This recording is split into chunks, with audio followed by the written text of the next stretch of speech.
In the courtroom, she always picks, bending the rules.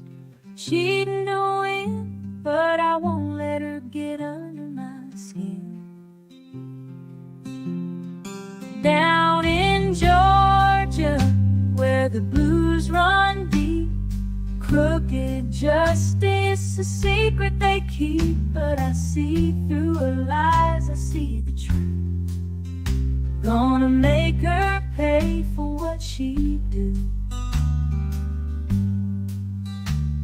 Fanny's got a reputation to uphold, but her tactics are shady. Story untold.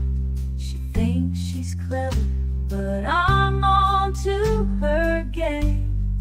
I'll expose her ways and put her to shame.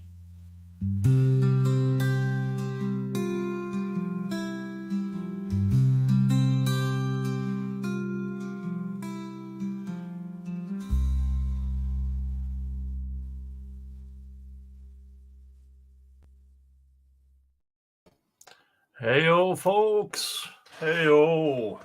And welcome to part 2 in what seems to be a bit of a series about Prosecutor Love, Adrian Love, and what a horrible human being she is. A few days ago, we talked about Shane Kendall, autistic boy whose adoptive parents split up. Sometimes that happens. Lived with his primarily with his adoptive mother, who seems to have been, after the breakup, couldn't give a damn about anything anymore. Sadly, that happens. But she fought for custody, and she got a majority of it, I think. And when the boy was at his patients were done, he was clothed, everything, I mean, as a parent should do when they have an autistic kid. Now, this Shane Kendall also had schizophrenia and other mental problems. At his mother's, she didn't keep track of his medication. And one day, when he was 15, out in the open was a loaded gun. He picked it up, and the gun went off, and a person was dead. Hi, Fun says, no Young Thug today? Nope. They are having administrative days Thursday and Friday. They will be back on Monday, the Young Thug trial. Now, this could have been ruled as a very, very tragic accident, because clearly this boy, with all his mental problems, simply couldn't grasp what he had done. But the first prosecutor still brought charges, but in the competency hearing and stuff like that, well, he agreed to put him in a mental place, mental hospital. Then in came Prosecutor Love, adamant in, no, this boy should stand trial. I don't give a flub. And through legal shenanigans, she put him in Fulton County jail, where he spent a year and a half, until the month before he was supposed to turn 19, he passed away due to neglect of the prison staff, of the jail staff. Now, do I still blame Miss Love? Yeah. She had all the information she needed, and she had the audacity in one of the competency hearings to claim that the doctors and Shane's father lied about his illnesses. It became a hung jury in the first one, and in the second one, nope, he's off to jail. And there he died. So that is now, since 2023, a lawsuit was brought. And that lawsuit is what we are going to go through today. So this is a reading thingy. Hello, folks, by the way. Hello. Oh, Gigi is back. Thank you for being back, Gigi. Mrs. K. Grift, Nanya Bitness, Larissa Funsize, Miss Dre, and Denzel, Jack Natch, and all you others. Welcome to the show. Yeah, there. Welcome to the show.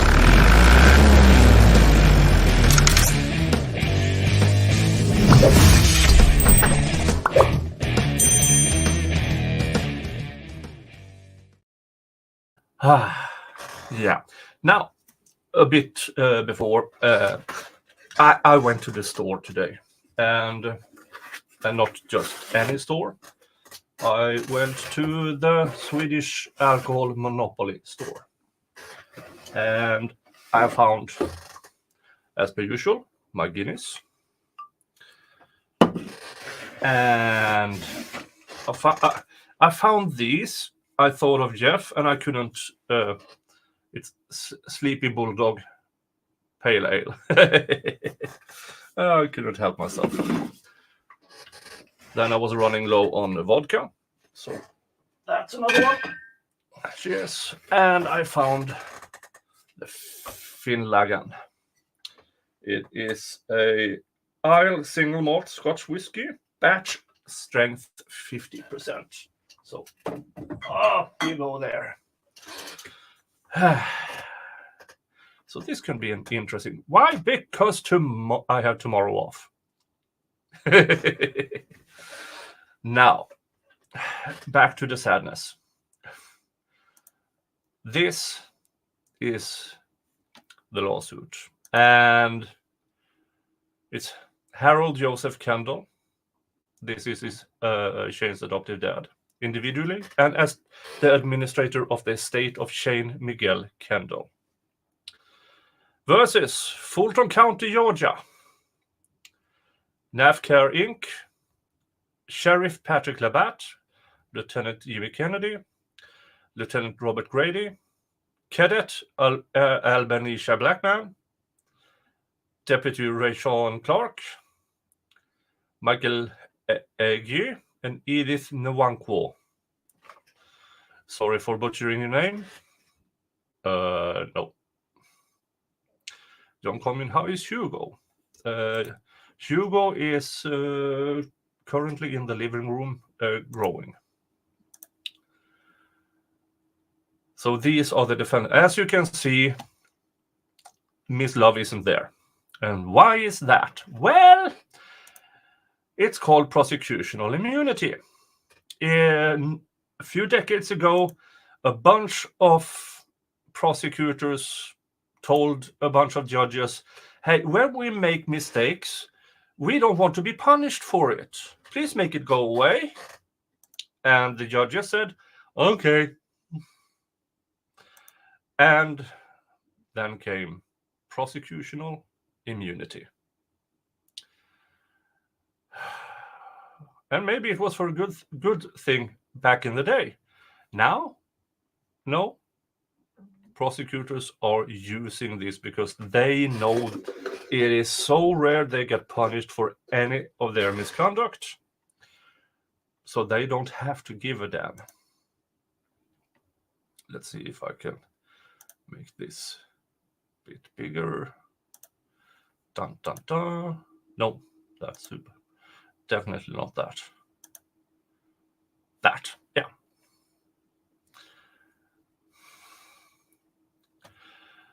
Comes now plaintiff Joseph Kendall, individually and as administrator of the estate of Shane Kendall, by and through counsel, and pursuant to this thing, in response to the various answers and motions to dismiss filed by the defendants, filed his first amended complaint for wrongful death and demand for jury trial against the above-named defendants.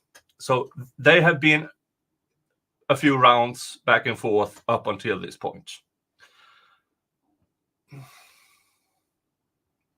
Non-witnesses' immunity is being stripped away now, so maybe they won't have it much longer either.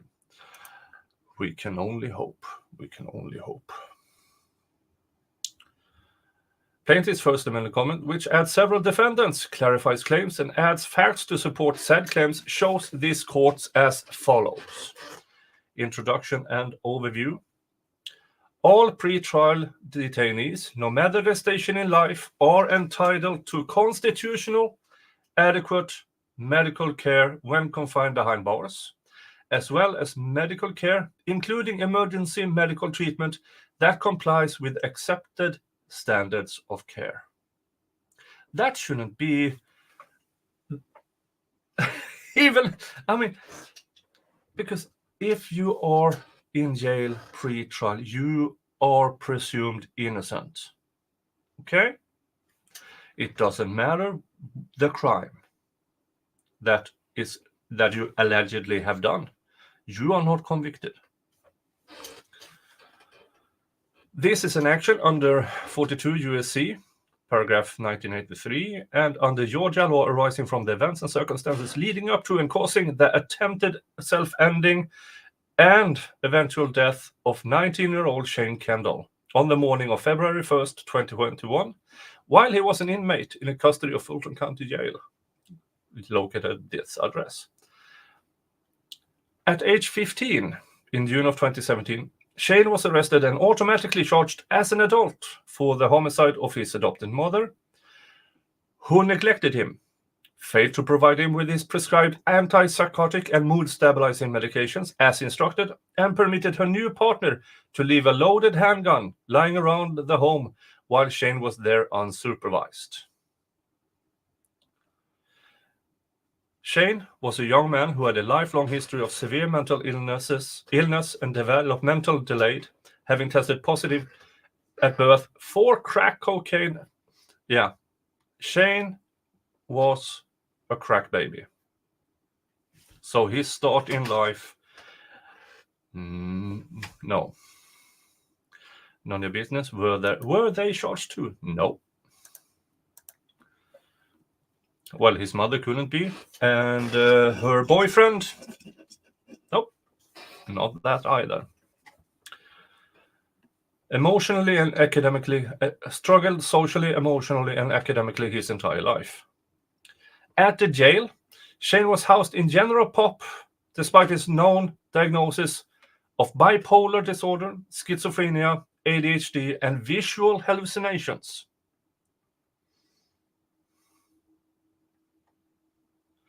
At the jail, Shane was prescribed and administered high daily doses of these things, all of which are known to cause weight gain in patients. They are. Even though medical providers knew that Shane lost more than 50 pounds while in jail, and he was not overweight or needing to lose weight to begin with, medical providers nevertheless consistently noted that Shane was compliant with his medication regimen and not experience any side effects. Yeah, so staff, nurses, people who claim they care, saw nothing wrong in a 16, 17, 18-year-old boy losing 50 pounds of weight while getting medication known to make people gain weight. Any competent medical provider would have realized that Shane was either not compliant with his medication regimen, not being properly nourished with food, or he was experiencing abnormal side effects of his medication that required further medical evaluation. There was no inquiry or investigation into Shane's significant weight loss to ensure he received adequate health care or nourishment.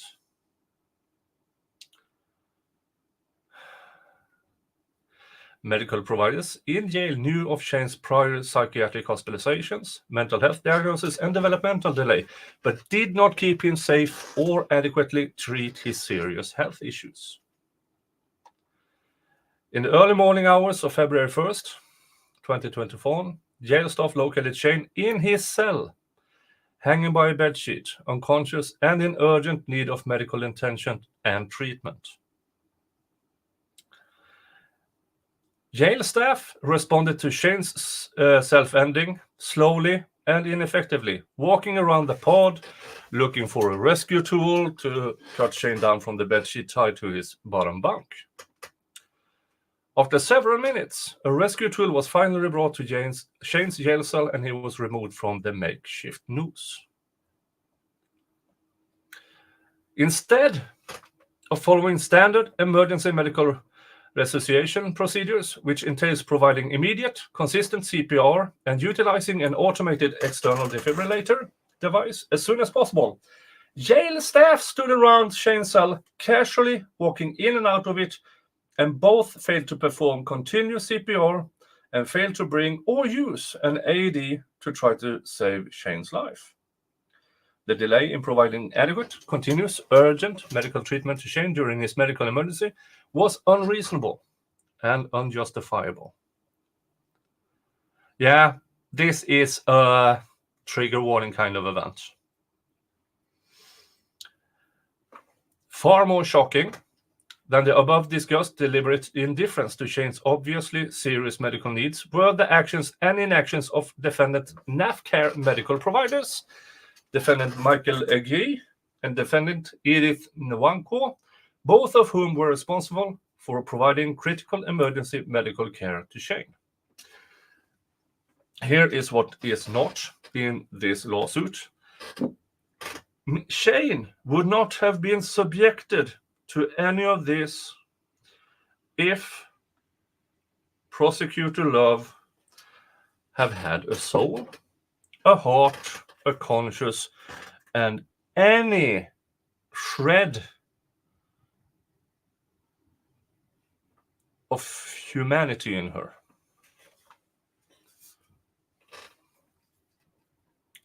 None of these would have had their hands on or off him if Miss Love hadn't put him in that jail. Defendant Edith Nwankwo, let's just say Edith, deliberately refused two different requests from jail staff to assist in resuscitating Shane during his obviously urgent medical emergency, telling jail staff that she had a bad knee and didn't want to bend over to assist with saving Shane. So this employee of this healthcare provider couldn't be bothered because she had a bad knee.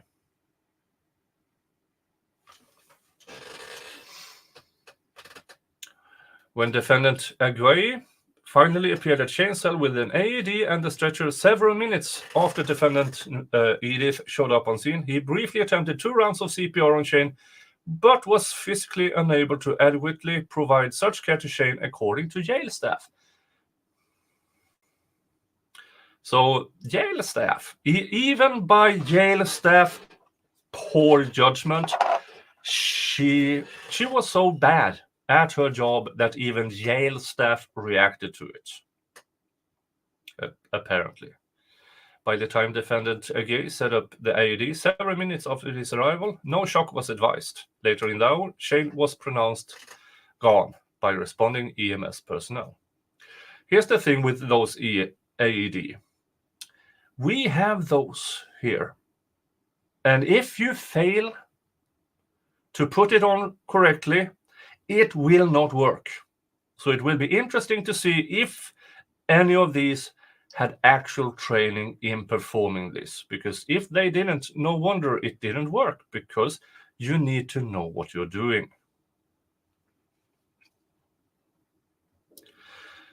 The claims herein arise from contemporaneous actions and inactions, constituting deliberate indifference by the above-named defendants in response to Shane's attempted self-ending. The above-named defendants individually contributed to and collectively caused Shane's tragic, untimely, and preventable end by failing to provide Shane with access to adequate emergency medical care, resuscitation efforts, or life support during his obvious medical emergency.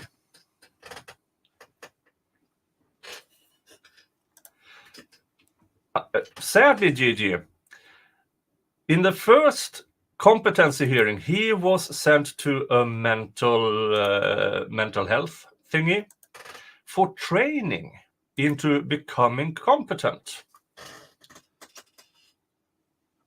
Then there was a hung jury, and the next competency trial, Ms. Love managed to persuade a jury because somehow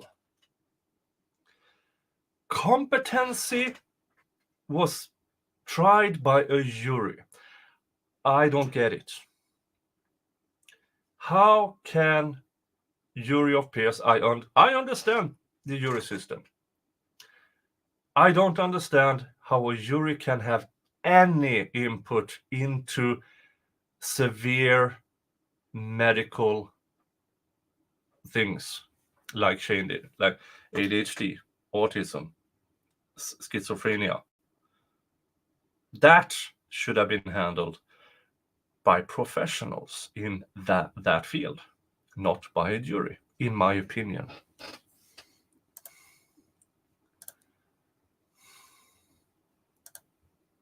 There.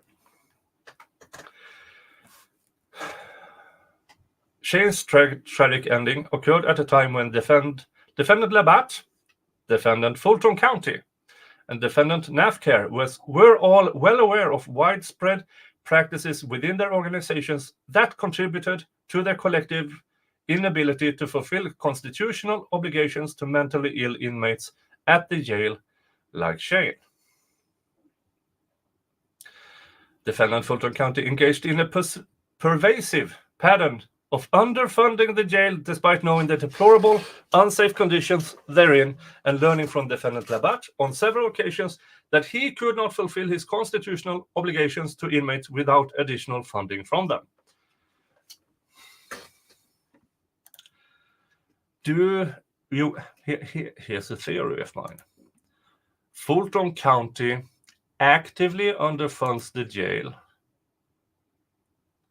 because then it makes it easier to get people to take plea deals. That's one thing, because anybody spending time in Fulton County jail dream about going to prison instead. So they will say anything on a plea deal just to get out of that jail. That's my theory. And it works. Defendant Labatt knew that the jail was severely overcrowded and understaffed. Defendant Labatt knew that there was a widespread custom of housing mentally ill inmates amongst Gen Pop inmates in the jail without alerting jail staff as to which inmates were mentally ill.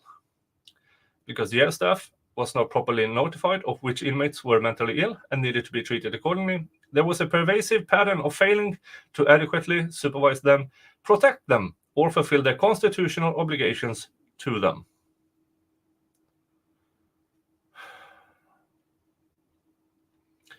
Compounding the widespread safety concern for mentally ill inmates in the jail, defendant Labatt knew that his jail staff commonly ignored standard operating procedures and protocol regarding how to identify, interact, and discipline mentally ill inmates. As a result, defendant Labatt knew that mentally ill inmates were customarily sentenced to long periods in solitary confinement without any consideration for their mental health, their safety, or their well-being.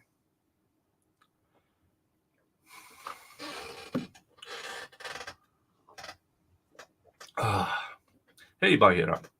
No, thank you for watching and bringing more awareness, because I can shout from the rooftop.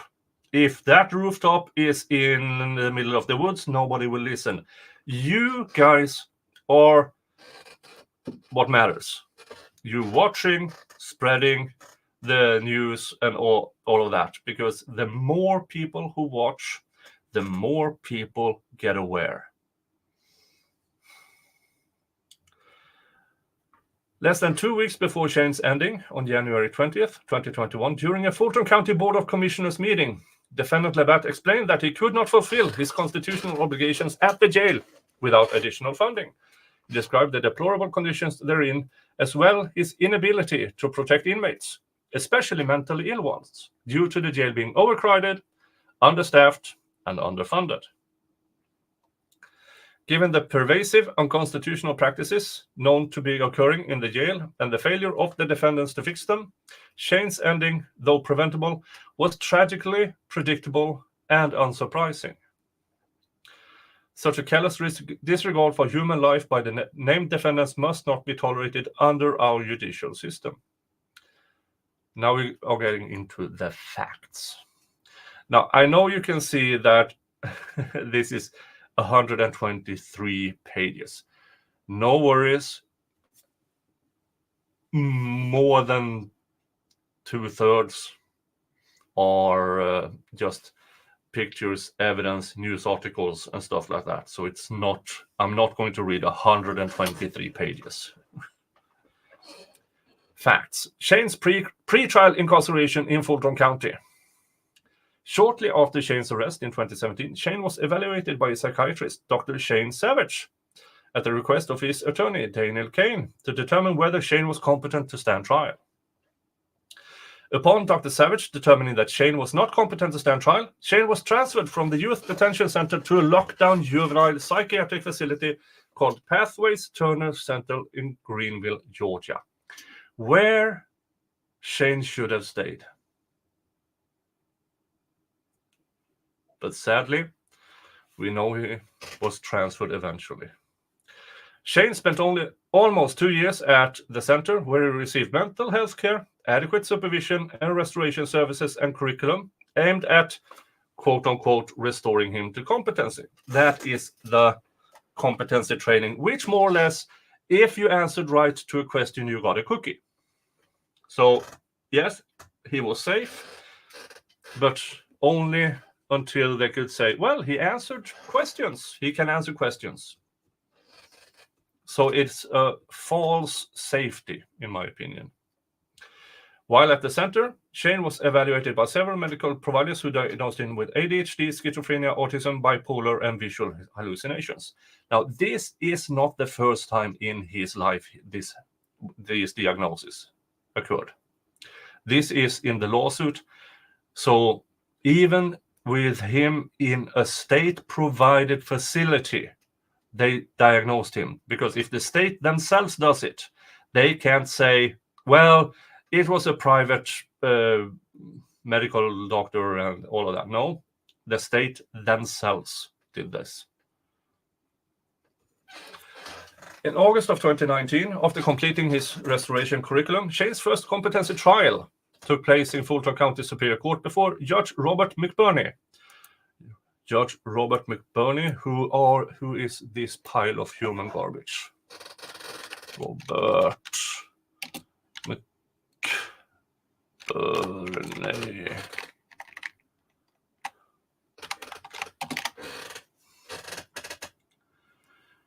Yeah, let's see here.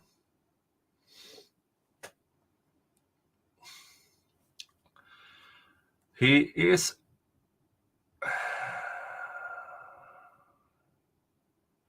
the presiding officer, hearing panel, Judicial Qualifications Commission. He is a judge at Superior Court of Fulton County, Adult Felony Drug Court, and for 2 years he was the chief judge, Atlanta Judicial Circuit. He's a Harvard graduate, and he became a judge after being an assistant district attorney in Fulton County. Yeah, so we can,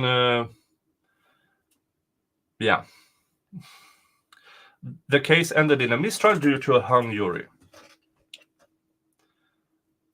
Between his first competency trial and his second one in December of 2019, so just a few months later, Shane did not return to the center. because he completed his curriculum.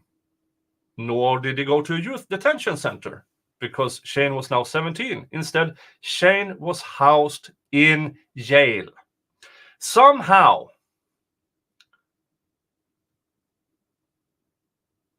this happened. In December of 2019, Shane's second competency trial took place and the jury found him competent to stand trial. If any juror of that competency hearing somehow tunes into this, be ashamed of yourselves. Go to your priest and apologize for helping the government to kill this kid. Thereafter and until his ending, Shane remained in the jail awaiting trial. When Shane arrived at the jail, aging into it in 2019, defendant NAFCare and the medical providers, employees or hired independent contractors documented Shane's psychiatric problems, including his recent psychiatric hospitalization, his psychiatric diagnosis, his heavy medication regimen, and his obvious need for ongoing regular mental health services. Despite NAFCare medical provider Joachimia Holiday MHP knowing all of this, she still cleared him for Gen Pop housing. Now, why did they do that? Well, because as long as he is under their care, they don't make profit. They are getting paid, if I understand it correctly, the same lump sum each year. But the fewer patients they have, the more profit they make.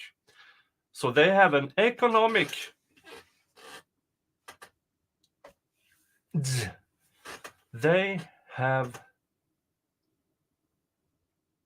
what's the word? Incentive. They make more money the fewer patients they have. So they kick out as many as possible to keep as much money as possible.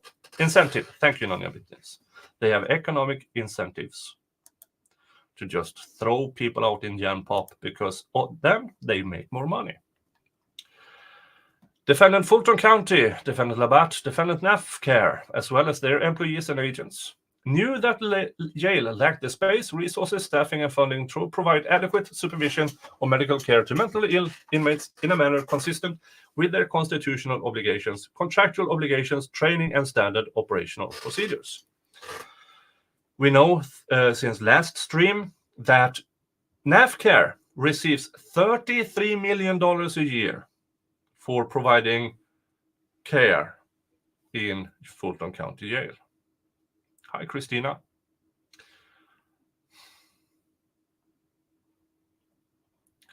During Shane's incarceration in Gen Pop, Shane was bullied by other inmates and physically assaulted on several occasions due to his perceived sexual orientation. In the month preceding Shane's ending, the jail staff assigned to 6 North knew this abuse was occurring and did nothing to stop the bullying or mistreatment of Shane by other inmates.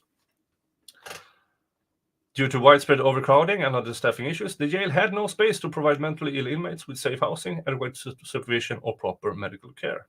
Instead, in violation of Fulton County Sheriff's written policies regarding the treatment of mentally ill inmates, jail staff ignored protocol when interacting with him and disciplined Shane as if he were a typical inmate, taking swift action against him and sentencing him to long periods of solitary confinement and ignoring his known severe mental illnesses. Bahira Raisabe. There are also some new lawsuits being filed against Fulton County Jail and Commission. I know. If this series gets traction, I will do more and more about on it. I know the man who they found dead, almost eaten alive by bedbugs, those are suing. And others. During Shane's incarceration at the jail, he was prescribed and medicated with increasingly high dosages of Depakote, Seroquel, and Benadryl by NAFCare medical providers. NAFCare medical provider Masreha reported that Shane lost approximately 65 pounds between his initial incarceration, when he weighed 225. In less than a year, he lost 65 pounds and lost weight to 168 pounds. NAFCare psychiatric progress notes regarding Shane were sometimes auto-populated on at least 2 occasions with answers indicating Shane was medication compliant and without side effects, even though admittedly they did not actually see him in person. May 17 and August 9, reports by NAFCare medical provider Jane Waweru. NAFCare medical providers failed to conduct periodic blood tests to actually measure the levels strong cocktail of psychotropic medications in Shane's body to ensure he was medication compliant and that he was not experiencing any other unintended side effects. Now, why would they do that? That would cost them money. At one point during Shane's incarceration, jail staff and medical providers learned that Shane was giving away his medication to other inmates, likely to avoid suffering further physical abuse at their hands, and in that sense, not medication compliant. NAFCare medical providers and jail staff never attempted to address this with Shane or others to determine what was happening with his medication.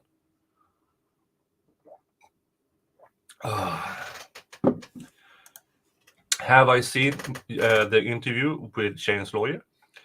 No, I have not. I'm just getting into this case. I have a lot of things to be caught up on. Hi, Shannon Graham. You are just 35 minutes behind. Or 30 minutes, because I kept yapping for almost 10 minutes. Despite knowing that Shane was, among other things, significantly mentally impaired, losing significant amounts of weight, physically deteriorating, and possibly giving his medication to other inmates, and or not taking his medication, jail staff and medical providers failed to adequately monitor, treat, and or to protect Shane. Shane was never seen by an actual doctor, MD or DO, during his entire incarceration at the jail. Of course not. That costs money. And NAFCare are in it for the profit. That is why they hired a nurse with a bad knee who refused to perform CPR. Neither the jail nor NAFCare had adequate staffing, funding, or policies and procedures to ensure Shane and other similar situated inmates received adequate mental health care and proper protection in a Gen Pop environment. Throughout Shane's incarceration, jail staff and NAFCare medical providers knew that he suffered from severely mental illness and was both physically deteriorating and mentally decompensating, but did nothing to keep him safe or address, treat, or respond to his obvious medical needs in an adequately timely manner. Now, I know some of these things are a bit repetitive, but it is needed because there are several defendants, so they have to make somewhat identical allegations against all of them.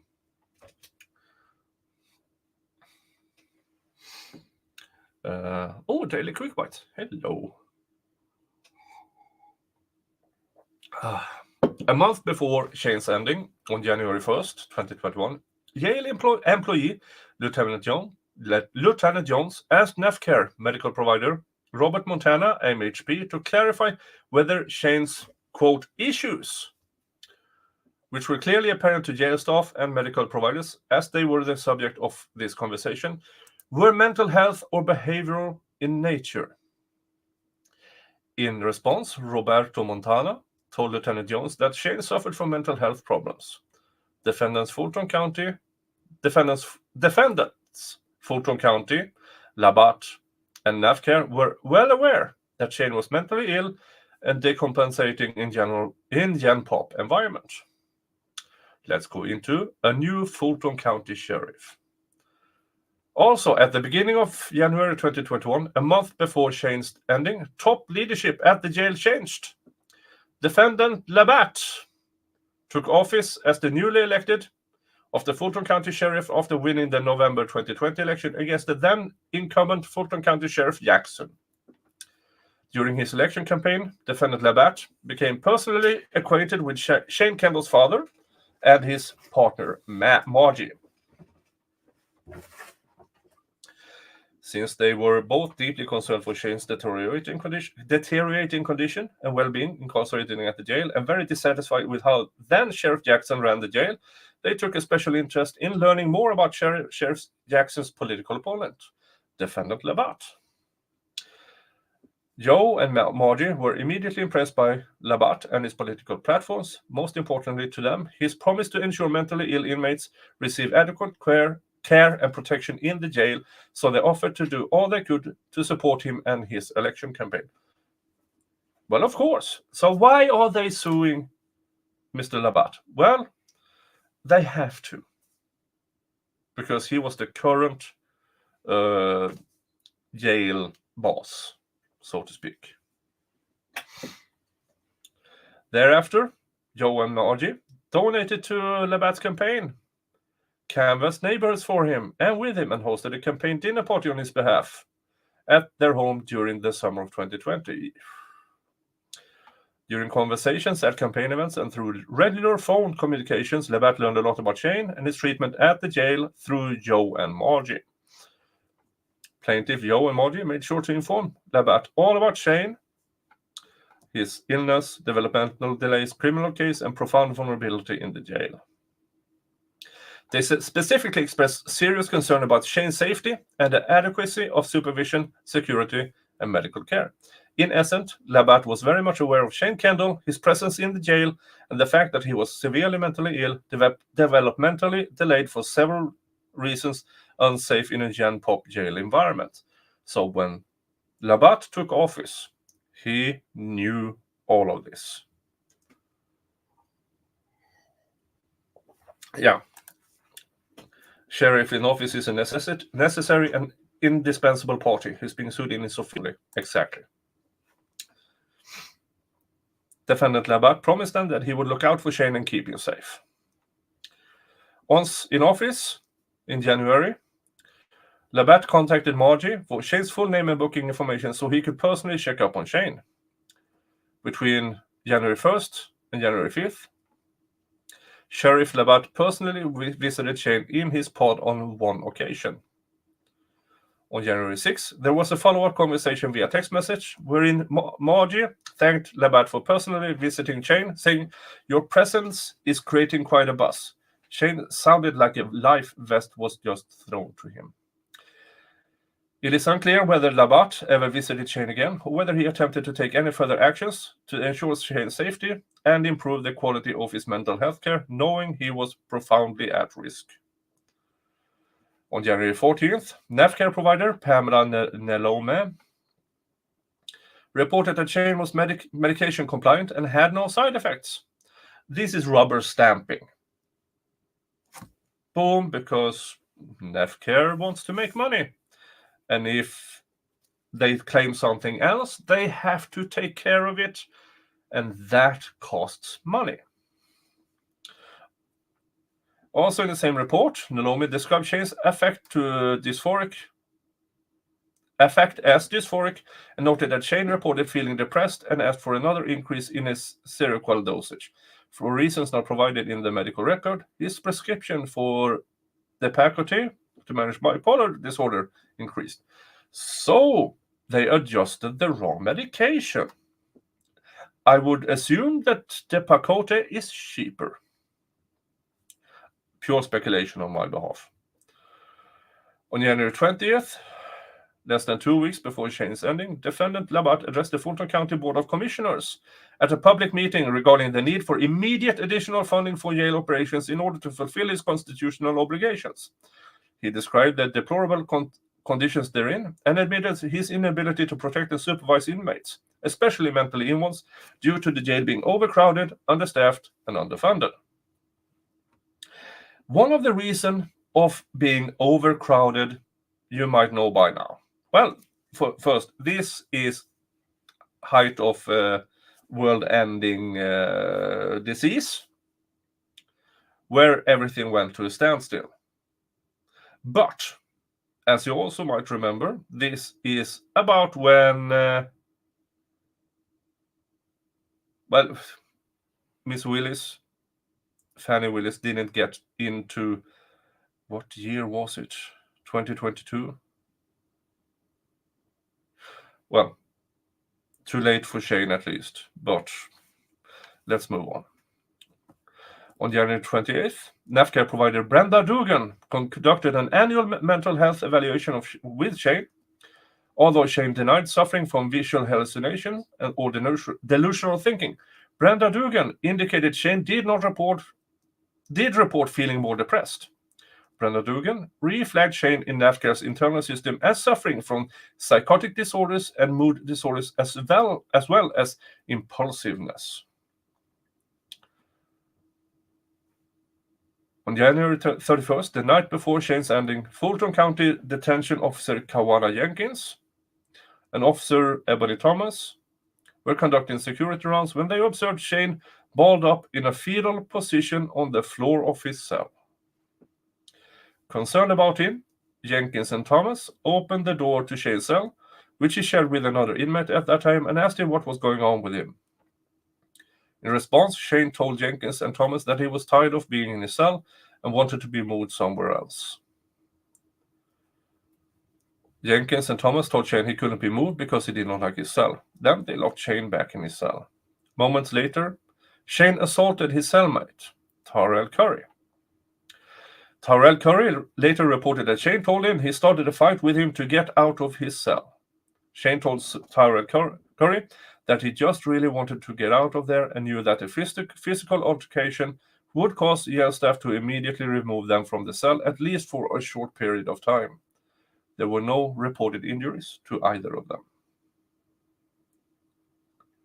Instead of requesting backup, calming the situation, avoiding abrupt actions towards him, ensuring he was properly supervised and talking to him in a gentle, caring manner about how he was feeling and why, Jenkins and Thomas quickly provided a summary of what occurred with Shane so that their supervisor, Willie Walker, could create a supervisory investigation report and send the report up the pipeline for disciplinary review. Officer Walker determined that Shane assaulted his cellmate because he didn't want to be in a cell with anyone else. Based on his finding, Walker also recommended that Shane be charged with assault and interference with security operations. Here's the thing. In my opinion, my personal opinion, if you later on get acquitted for the original crime, whatever happens in that jail is a direct result of being wrongfully put there. That's on the prosecution. That's on Miss Love.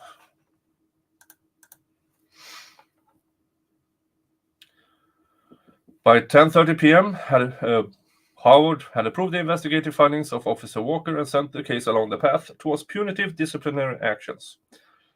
At 11 p.m., Shane received notice that he was being accused of assault, battery, and interference with security operations and faced 48 days in disciplinary lockdown, which essentially is 24 hours in solitary confinement. It was a known widespread practice for jail staff to ignore their training, protocol, and standard operation procedures regarding mentally ill inmates, and instead take immediate disciplinary actions against them for violating jail rules and or behaving in manners consistent with and indicative of their mental illness and their obvious need for mental health treatment, not solitary confinement. And that is something that is sadly universal. Staff will do the easy way. Throw them in solitary. They get more problems later on, but at that specific moment, it's easy.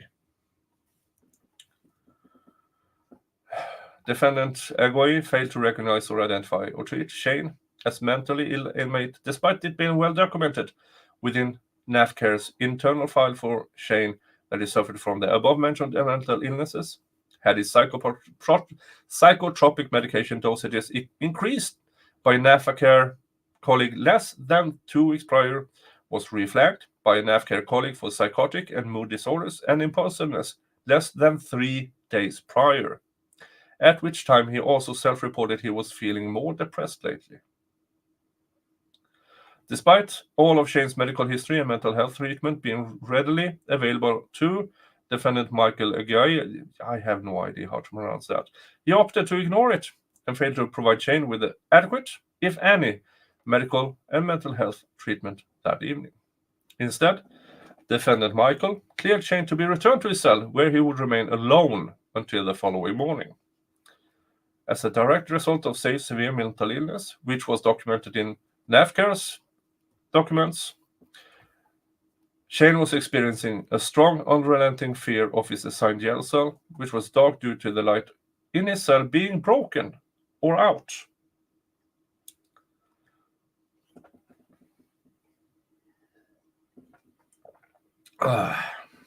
Shane's very strange, fearful behavior, being balled up in the fetal position on the floor of his cell and then assaulting his cellmate, was not reasonably commensurate. Jesus Christ, you have weird words. With the current conditions he was actually in. His action was consistent with the signs and symptoms of mental illness that the jail staff and medical providers are trained and responsible for seeing, like acting inflexible and unreasonably rigid. Shane was solely focused on finding a way to get away from whatever scared him in his cell and did what it took to make that happen. In the early morning hours of February 1st, 2021, approximately at this time, jail staff conducted security rounds and noted no issues or concerning regarding Shane or anyone else occurring in his pod area. Despite jail staff knowing that Shane was mentally ill, being housed alone, facing 48 days in disciplinary lockdown, and who had shown obvious concerning signs of mental disturbances within the last 24 hours, jail staff did not increase the frequency of the security round for his cell to ensure he was properly supervised or safe. February 1st, response to Shane's attempted self-ending. Okay, this, again, a bit of a trigger warning. At approximately 6:10 on February 1st, Cadet Blackman and detention officer Clark, while conducting their security rounds, walked past Shane Kendall's cell and discovered him slouched over with his feet on the ground and a blue bedsheet tied to the bunk and a knot around Shane's neck. Defendant Blackman put out an emergency call to the on-site medical providers at approximately 6:11 a.m., asking for their immediate assistance and a stretcher for an unconscious breathing inmate who had apparently attempted self-ending. In response to receiving his emergency call, medical provider Edith called her NAFCAR colleague with superior training and credentials, Aguirre, who was also on duty at the jail, but he did not answer her calls. During the evening of January 31st through the morning of February 1st, NAFCAR providers defendants were primarily responsible for providing adequate medical care, evaluation, and treatment to Fulton County inmates, including Shane.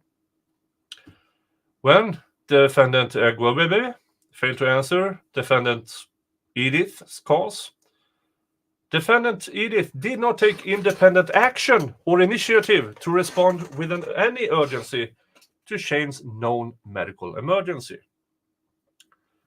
Fulton County Deputy Henry, who was assigned to the medical floor during the early morning hours of February 1st, had to suggest to defendant Edith that they not wait for the Aguirre and should instead respond to the emergency call without him. Only after his urging from Deputy Henry did defendant Edith agree to head towards Shane's cell, which was just 3 floors up from their location. Around the same time as the emergency call went out to the NAFCAR medical providers, who slowly made their way to the floor, Defendant Blackman also radioed to have fellow jail staff open cell and drop the 9 key, an emergency key. For a minute or two thereafter, jail staff attempted to remove the bedsheet from his neck, but could not do so, because apparently jail staff in Fulton County are extremely weak.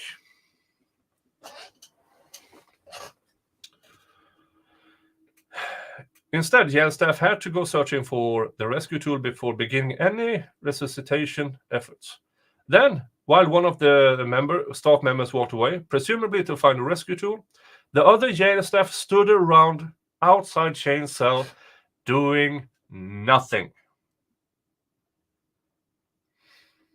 At approximately 6:16, now this is 5 minutes after the urgency call, jail staff returned to Shane's cell at a normal pace with a knife rescue tool, bringing it to the scene of his medical emergency with no sense of urgency.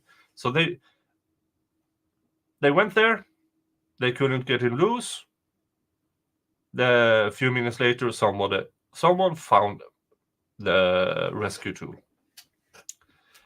Defendant Blackman and Clark were then able to cut him down from the bedsheet, which was tied to the lower bunk bed, placed Shane on the floor of the jail cell, and began resuscitation efforts. So, yes, they are still defendants because they have to be in this civil suit. Thereafter, sporadic, inadequate, inconsistent CPR was performed by Blackman and Clark as they waited for medical providers to arrive. They could not have performed continuous CPR on Shane as they kept walking in and out of his cell several times while supposedly providing emergency medical care. So this CPR they claim they did is self-reported. There's no video of it other than them being seen going in and out of the cell. I would suggest that they did fuck all.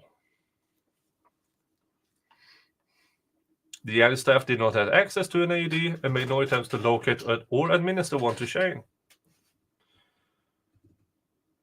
Any workplace I'm at, that is doing my safety rounds and stuff like that,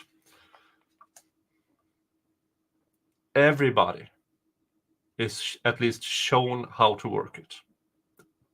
A certain percentage of the staffing have to have adequate training in actually using an AED.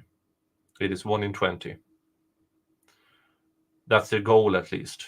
Maybe 1 in 40 sometimes, but at least one person. If you are in a workplace that works shifts, 1 per shift, at least. But apparently not in Fulton County Jail. Per widespread custom, the jail staff did not use the AEDs to revive inmates in the jail during their medical emergencies, despite AED being an integral part of standard emergency medical care.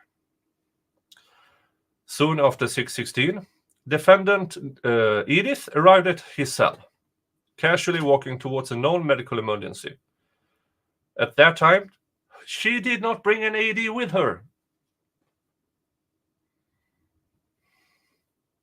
Her only job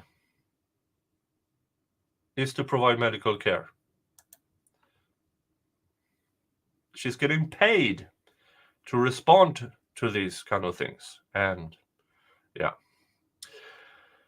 Pursuant to training and protocol, as well as NAFCAR's contractual obligations and policies, including but not limited to the scope of work, paragraph G, section 11, defendant Edith was obligated to take over for jail staff and provide emergency medical care to Shane as soon as she arrived. Instead, to the confusion, shock, and dismay of the jail staff on scene, defendant Edith refused to provide any medical treatment whatsoever to Shane, included but not limited to checking his breathing, checking his pulse, ensuring his air was clear, administering CPR, or assisting at all with resuscitating efforts. Again, her one job in that jail is to do this. She's getting paid to get there and do the things that she refused to do. At that point, it was obvious to all jail staff and medical providers on scene that Shane was experiencing a life-threatening serious medical need as he was unresponsive and no longer breathing. At 6:20, Grady, Kennedy arrived at the scene of the emergency, walking at a slow to normal pace. Both men appeared to enter Shane's cell just briefly and then quickly exited less than 20 seconds later. They pretty much stood outside Shane's jail cell the entire time and could not have performed continuous CPR on Shane, despite what they reported. Yes, these asshats claimed they performed CPR on Shane in the reports, when there's video of them standing outside doing fuck all.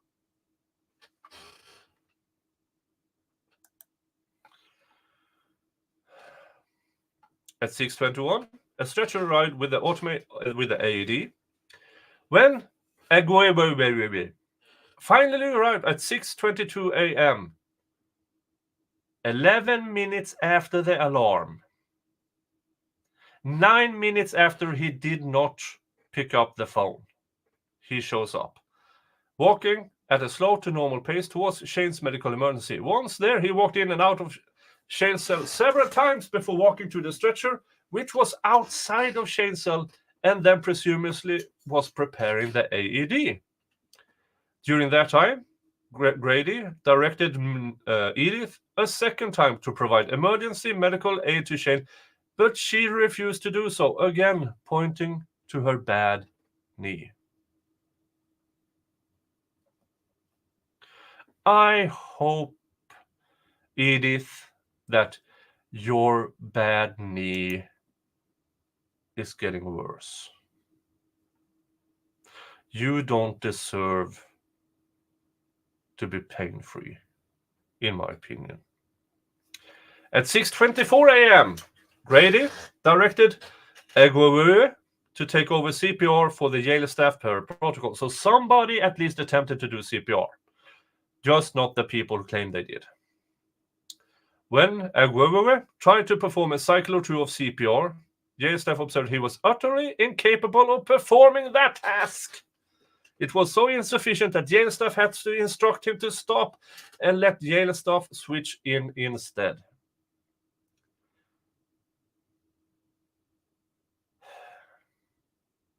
Two people. They are hired to do this. If you can't do basic CPR, you don't even apply to that work, in my opinion.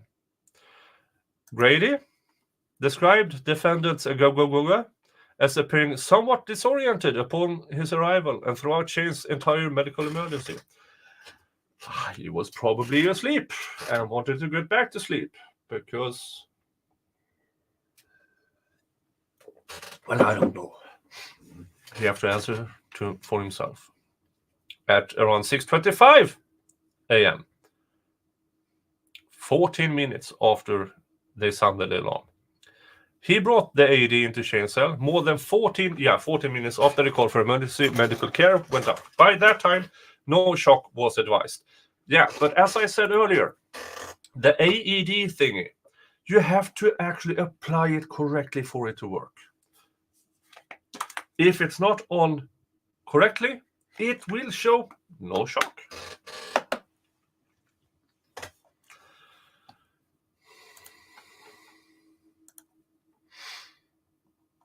At 6:36 a.m., EMS arrived and took over CPR. 25 minutes later, EMS arrived. Now, that's not unusual for them to take some time.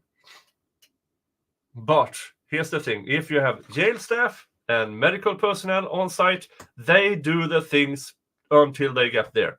These people did fuck all. Then at 6:49 a.m., EMS pronounced Shane dead. Defendant Edith and Aguirre each provided narrative reports about their involvement in response to Shane's medical emergency. Defendants Edith and Aguirre provided untruthful accounts of what occurred, conveniently omitting their unreasonable delay, their refusal and or inability to provide medical care and overall failure to provide adequate medical care to Shane, who was suffering from an obvious life-threatening emergency medical needs. Conveniently, defendant Edith and Gaga were the only involved parties to report in their witness statement regarding their involvement in Shane's emergency that Shane's body was cold to the touch.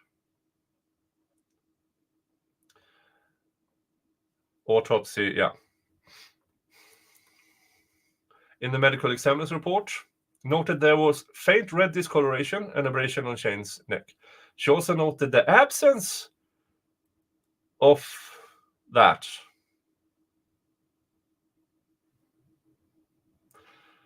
I assume that is after dying thingies. Shane's conditions were treatable and his death was preventable. So he was alive and breathing when they got in there. But Edith Nwankwo and Agwagwa lied in their reports, claiming he was already cold to the touch. Hi, Swedish Mom. Hey, Muffin Rando, and everybody who joined us lately. This is the lawsuit against Fulton County overall, Fulton County Jail boss, and NAFCare, the company that is getting paid to provide medical care in Fulton County Jail. They get $33 million a year to provide medical care. This is the quality of their medical care.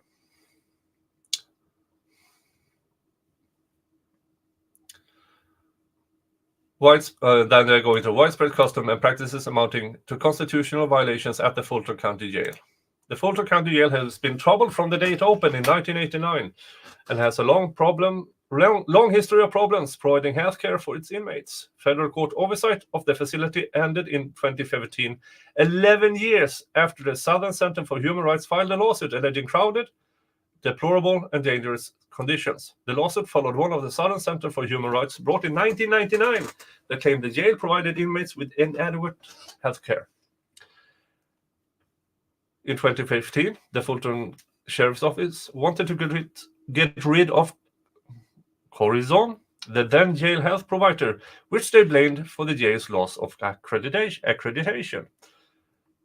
Okay, so they switched to this cluster F instead.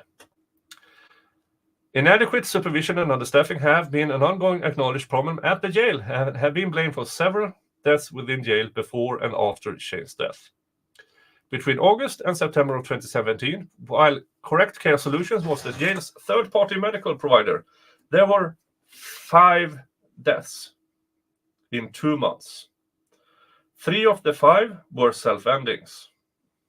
The 2 other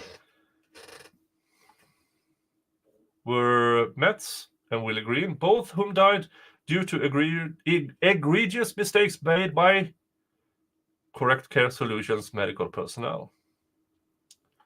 These 5 were catalysts between Fulton County decision to switch medical providers, replacing Correct Care Solutions with defendant NAFCare in 2018. Upon NAFCare taking over contractual responsibilities as the medical provider in 2018, and ever since, the numbers of deaths in jail has steadily increased. The pervasive neglect of inmates in the jail are glaringly obvious, unacceptable, and preventable.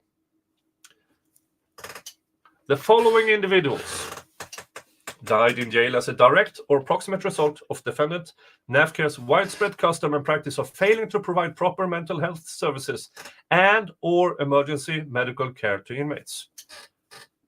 Tariq Tooks complained about chest pains,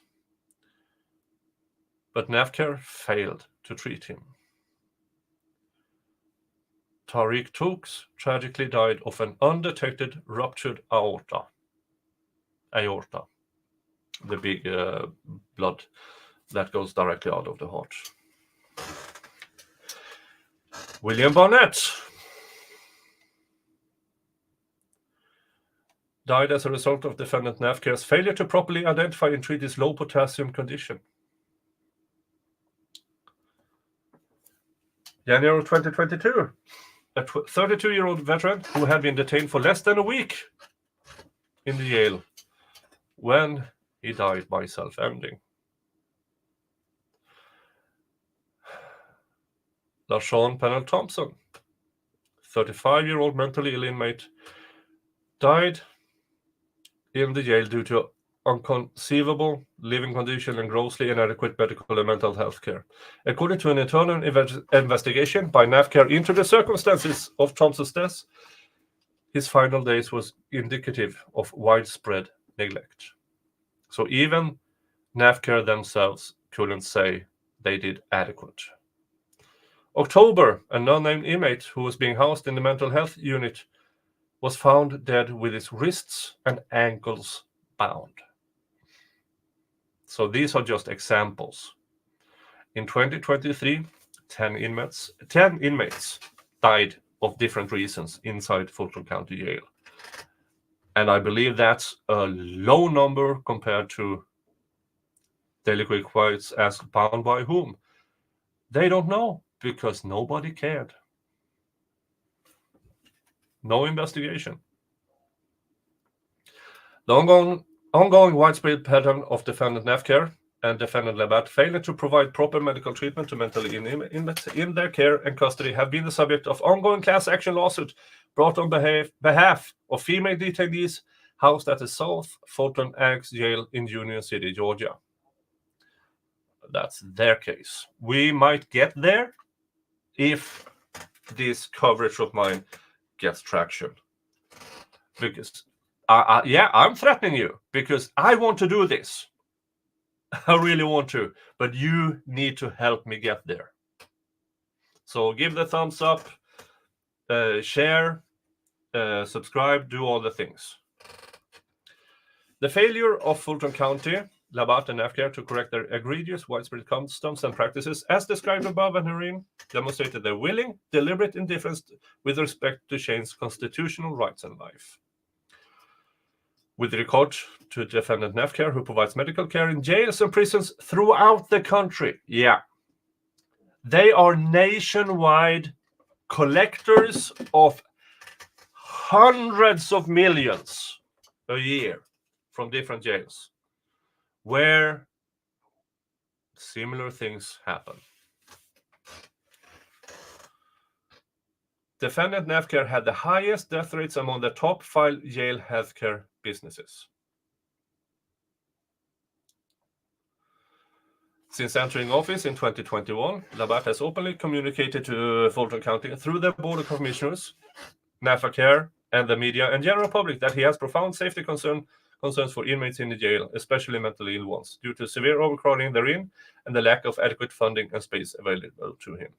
Again, my theory is that Fulton County actively underfunds it because it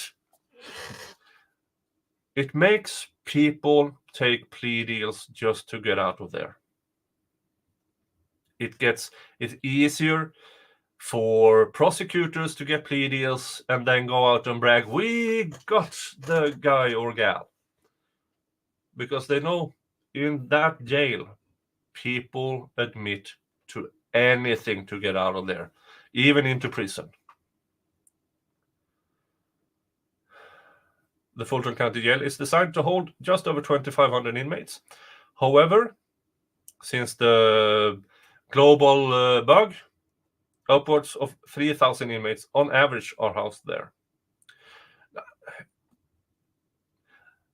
It's overcrowded.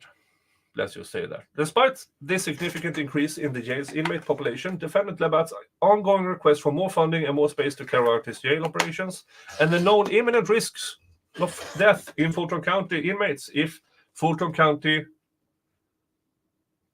failed to adequately fund defendant's constitutional obligations to inmates in his custody, proper funding was not provided by the Fulton County Board of Commissioners. And one big reason the last few years is that under Fannie Willis administration, instead of getting cases through the court system, she lets them, pardon the pun, hang in there while she does RICO trials. Yeah. I've said it before, I will say it again. Every day of the Young Thug RICO trial, between 4 and 8 other cases can be handled in that courtroom. Misdemeanors, minor crimes, plea deals, stuff like that. If the Young Thug RICO trial takes 200 trial days, that's between 800 and 1,600 cases that could have been solved.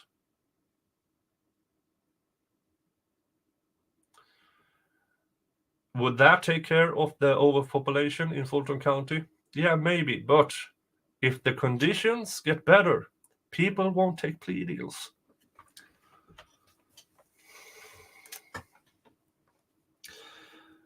Less than 2 months after Shane's death, Defendant Levat told the Atlanta Journal-Constitution that, quote, "We have an obligation as a sheriff's office to treat people like they're humans."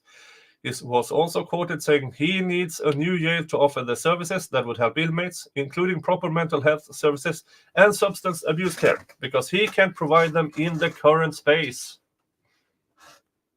While pleading for funding and additional space to house Fulton County inmates, Defendant Levat alerted Defendant Fulton County to the dire nature of his request for help, saying, quote, "I'm walking in a space where lives are at risk.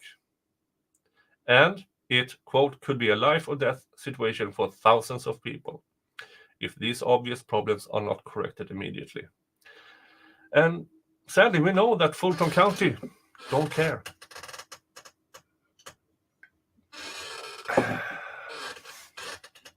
In addition to pervasive inmate safety concerns due to understaffing, underfunding, and inadequate space, it was also known by Defendant Labat and Fulton County that Defendant Nafcare was unable to provide adequate medical services to mentally ill inmates in the custody of the Fulton County Sheriff's Office. And I'm skipping over a few. An internal report by Nafcare in 2022, following the death of another mentally ill inmate in the jail, described widespread, unimaginable neglect of mentally ill inmates in the Fulton County Jail, noting that they were collectively wasting away and living in unsanitary, deplorable housing conditions. Yeah, and here's the thing about Nafcare. They hired these two individuals. One who refused to provide CPR because of bad knee, and the other one who didn't even pick up the phone when he was called for. So maybe if they took a bit of their profit and hired actual competent staff, things would be better. But they don't. And why is that? Because it cost them profit. In 2022, Labat said during an Atlanta City Council meeting, "I've been sounding this alarm for a year, if not longer." Defendants' actions and omissions led to the wrongful death of Shane, his pain and suffering before he died, and the infliction of emotional distress of plaintiff Joseph Kendall, Shane's father. As a direct, proximate, and foreseeable result of the negligent acts and omissions of the Fulton County Jail and Defendant Nafcare and all their agents, servants, and employees in their medical negligence, I can't talk. Negligence and deliberate indifference, as complained of herein, Shane suffered excruciating mental, physical, and emotional pain up until the time of his tragic death. In accordance with these rules, the appropriate defendants were sent an anti-litem notice via certified mail.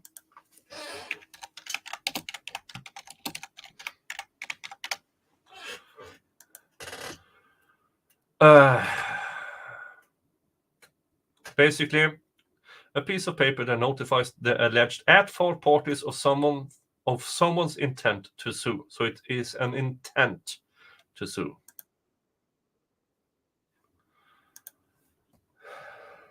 Attached as Exhibit T. And then they are going into jurisdiction, relief, venue, timeliness of complaint.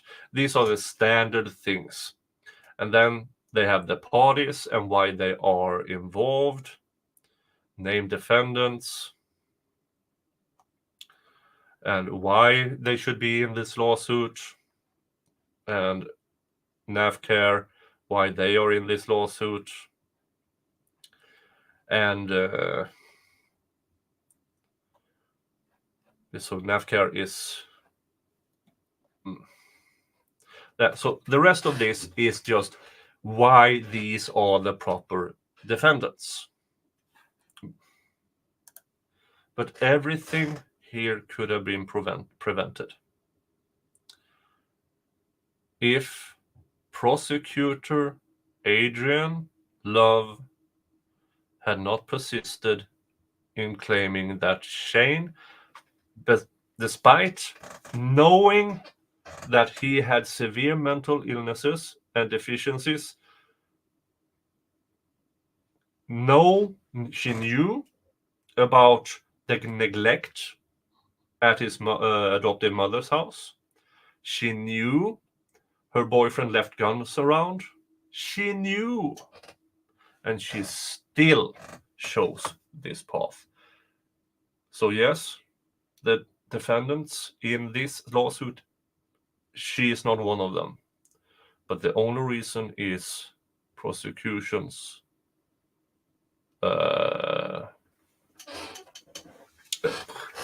she can't be sued as for now.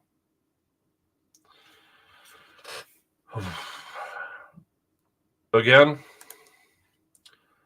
in my opinion, this needs more recognition. So if you wouldn't mind, folks, share this. If you have social media, give the thumbs up, comment, interact with this stream and video, especially you, you who are here currently and you watch this on replay. Thank you, GD, qualified immunity for Miss Love. So I hold her personally responsible for Shane's death. Legally, apparently not under current laws and procedures. So again, make yourself noticed, make this noticeable. Until next Friday, Saturday, I have family events. Sunday is my day off. So this, you won't see me until Monday. Unless I get home on Friday night, absolutely smashed, and decides to, hey, let's put up a stream. I don't know. Thank you for showing up. Thank you for allowing me to do this. Until next time, hug your family. Unless your family is crap, then screw them and give your love to the people who deserve it. Thank you for being here. Bye-bye.